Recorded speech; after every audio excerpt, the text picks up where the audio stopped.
एकदा सिनेमामध्ये करताना राहिलं डॉक्टर लागू किंवा दत्ता भट किंवा आमचे चंद्रकांत गोखले, यशवंत दत्त, सगळ्यांनीच नटसम्राट ज्यांनी ज्यांनी नाटक केले ते सगळे हार्ट अटॅकने गेले. कारण तुम्हाला त्याच्यामध्ये तितकं पोचल्याशिवाय आनंद तो देताच येणार नाही. आणि आमच्यासमोर मी नटसम्राट सिनेमा करत असताना रेफरन्स होता डॉक्टर लागू, दत्ता भट. त्यामुळे आम्ही केलेलं आहे ते एवढंच आहे. तुम्ही त्यांचं ओरिजिनल तुमच्या दुर्दैवानं पाहायला नाही, काही मंडळींना बघायला मिळालं असेल. काय काम करायचं बापरे, म्हणजे तिथनंच हलता यायचं नाही. पुरुष करत असताना गडकरी मध्यंतरामध्ये पडदा बंद झाल्यानंतर एकही खुर्चीचा आवाज यायचा नाही. त्याचा इम्पॅक्ट इतका असायचा. विजयाबाईने इतकं अप्रतिम नाटक ते बसवलं होतं की लोकांना ते सुन्न करायचंय. आम्ही इथे आणि मग थोड्या वेळाने कुठे ते एक खुर्ची दोन खुर्ची असं कर. तो जो आनंद मिळायचा ना, अत्युच्च आनंद आहे नट म्हणून. तोच आनंद नामचं काम करताना मिळत असतो. इतका आनंद होतो की वा वा वा वा, या गावामध्ये हा हिरवा रंग फुललेला आहे, तो आपण काम केले त्याच्यामुळे जाय. काय अजून लागतं तुम्हाला?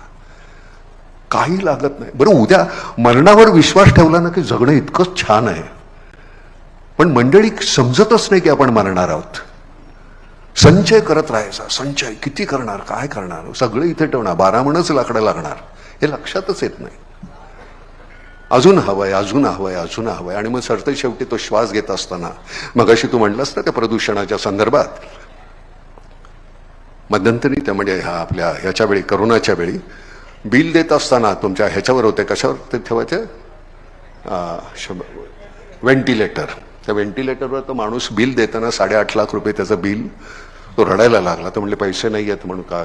ते म्हणले तसं नाही, जन्मल्यापासून इतका मी श्वास त्यांनी दिलेला उपराला, त्याला कधी मी धन्यवाद नाही म्हणालो आणि त्यांनी मला कधी बिलही नाही पाठवलं. 4 दिवस मी राहिलो व्हेंटिलेटरवर, 8.5 लाख रुपये तुमचं बिल आहे. तर प्रदूषणाच्या बाबतीत ते म्हणतोय, जन्मल्यापासून आपण श्वास घेतोय, इतका छान श्वास घेतोय सगळा, एकही रुपया नाही त्यांनी मागितला आपल्याकडे. त्याला छान ठेवणं ही आपली गरज आहे. आणि आपली गरज आहे, त्याची गरज नाही आहे. त्याला जे करायचं ते करेलच तो. पाण्याचा एकही थेंब वाया जाता कामा नये. हात धुवत असताना इथे नळ चालूच आहे, तोंड धुतोय, चालूच आहे नळ. ज्यावेळी आपण पाहतो 2-2, 3-3 मैलावरना पाण्याचा एक हंडा घेऊन येत आहेत बायका. म्हटलं ही कुठलं चित्र आहे ते बघा आणि मग तिथे काम सुरू करा. ही माणसं का अशी करतायत? आणि आता मी तुम्हाला खरं सांगतो, मी मध्यंतरी बोललो होतो की आता 75 झालं, 76 आता होतील. आता नुसतं भटकत राहायचं, गावोगाव भटकत राहायचं. ही इतकी मंडळी, फार मोठी मंडळी बसलेली आहे तिथे ते लाईन. मी त्यांना नमस्कार करेन जाऊन.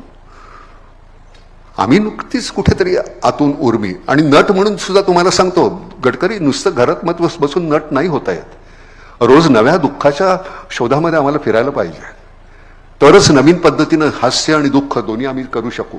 नाहीतर त्याच पद्धतीनं आम्ही जे इमोट करत राहिलो ते मॉनोटोनस होईल. नवीन दुःख, मग तीही अशी गावोगाव फिरताना मग ती नवीन दुःख दिसली.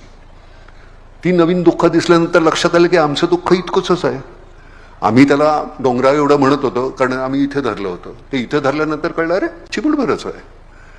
ते आपली शहरामधली वृत्तीच अशी आहे, आपलं जायचं गोंजारत बसायचं सगळं दुःख, इथं धरायचं. अरे बापरे केवढं मोठं, काही मोठं नाही आहे. खरं म्हणजे दुःख नावाची ही गोष्टच नाही आहे, मानण्यावर आहे. माझं हे सगळं आहे, सगळं झुगारून देऊन सोडून मी निघून जायचं.